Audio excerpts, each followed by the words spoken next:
And we now have vast amounts of published science on microwave radiation and health effects. The data we're going to look at are all published science, testing results, or public standards. At the bottom end of the radiation scale of what's called power density or signal strength is the minimum level at which cell phones will work, which was found to be 0.2 billionths of a microwatt per centimeter squared. Pine needles were found to age prematurely at 0.000027. At short-term exposures of 0.5, children aged 8 to 17 experienced headache, irritation, concentration difficulties, and behavioral problems. 0.1 is the biobiology or building biology guideline for extreme concern. 1.0 produced sperm DNA fragmentation and a decrease in sperm viability in vitro. Also at 1.0, the science shows the following bodily effects can occur: headaches, dizziness, fatigue, insomnia, chest pain, difficulty breathing, and indigestion. 2.5 saw altered calcium metabolism in heart muscle cells. 4.0, changes in the hippocampus affecting brain memory and learning. And at 6.0, DNA damage in cells. So, where are smart meters on this list? Electrical Power Institute in December 2010 measured a single Itron smart meter with pulses up to 7.93 microwatts per centimeter squared. Our own testing indicated approximately 8.0 with 1 meter. These tests are at a close distance, approximately 1 foot away from the meter, but an infant's crib could be just as close on the other side of the wall where the meter or bank of meters are installed. Even though there are all these known health effects at levels far lower, Switzerland, Liechtenstein, and Luxembourg see fit to set the standard at 9.5. And China, Poland, and Russia, 10.0. This is the same level at which behavior has been altered, producing reflexes of avoidance following 30-minute exposures. A room of 12 smart meters, very common and even a conservative number in an apartment building, tested at 19.8 microwatts per centimeter squared. This is hundreds of times higher than levels which clearly indicate harmful effects. So how can utilities and governments get away with forcing these devices on everyone? This is how. In Canada and the US and several other civilized countries, the safety limit is set at 600 to 1,000 microwatts per centimeter squared. This so-called safety limit is literally tens of thousands of times higher than levels which are known to damage health, according to peer-reviewed published science.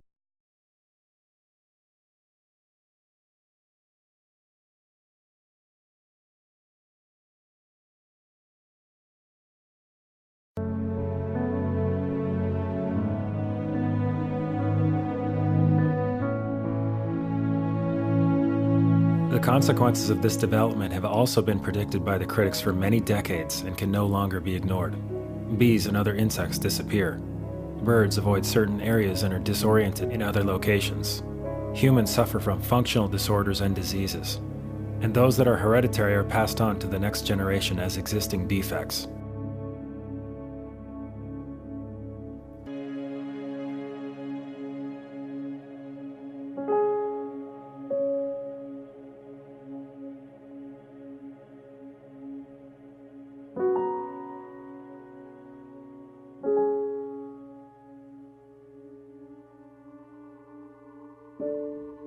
Our experience as physicians that everybody is equally electrosensitive. You install this thing, measurably certain things in your health go down. You know, we're tracking now certain sensitive parameters of it. One is an inflammatory marker called TGF-beta1, goes way, way up as soon as the smart meter is installed.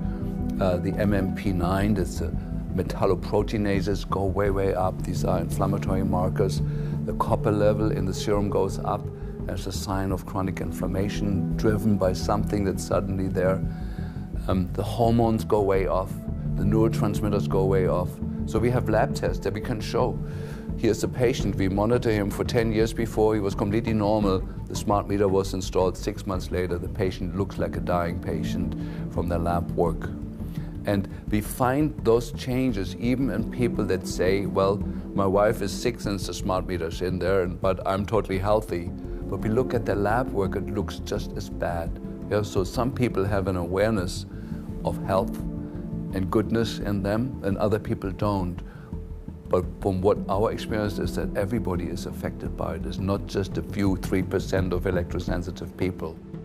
Did you hear about people coming to you as far as having complaints about illness? We were made aware of health complaints following installation of smart meters, and we wanted to verify this using our field work. So I measured the field of about 30 different people while they stood 1 foot in front of the smart meter, and in every single case the human energy field was obliterated as they stood in front of the smart meter. We wanted to then verify this at the physical level using dark field microscopy. And then we also did a control group to find out if the old analog meters had the same effect on the blood as the smart meter. So in our first slides, what we see is normal cells, and the structure of the cells is intact and sound. This is what we would expect from a normal sample. With the subject standing 1 foot in front of the analog meter, there were no significant changes to these blood samples in any of the 3 that we tested. In our second set of tests, we're using the smart meter. Before the exposure, we see the same thing as we saw in the first samples. Normal cell walls, fairly separated and looking healthy. So after 2 minutes of exposure in front of the smart meter at about 1 foot away, we see a totally different story. Sample 1, you can see a lot of degradation in the cells. The cell walls have been broken, and you see changes in the cells which are called mycoplasma. It shows a mutation to the cell. In the second sample, we see a different type of degradation to the cell membranes. You can see a corrugation here. This is called bottle cap formation, and it's known that this occurs due to oxidation or exposure to free radicals. So this third subject, when we did her sample, she had to be pulled away from the meter after 45 seconds because she complained about an increasingly severe headache. And here you see a phenomenon called rouleau, where the red blood cells are stacking up, which makes it very difficult for the blood to deliver oxygen to the tissues as they would be their normal function. Every single one of these is a degradation. Every single one of these shows a trauma to the blood cells, and that came from something, and the only variable was the smart meter. The good news in all this is the patient and the blood can return to normal once they have been removed from the influences of these stressors. So this thing about electrosensitive, 3 or 5% of people are affected and everyone else is okay, I mean, what do you have to say about that? Well, everybody we've tested so far has been affected. And we know everybody that I tested to see if there was a change in the body's energy field, every single person I tested was affected. So 3 out of 3 people were affected negatively. 1 of them became symptomatic. The other 2 didn't have any noticeable symptoms, yet the changes showed up in the blood. There are changes whether they feel them or not. Maybe they're not out there complaining about it or trying to make other people aware of what it's doing to them, yet they're still being affected by it.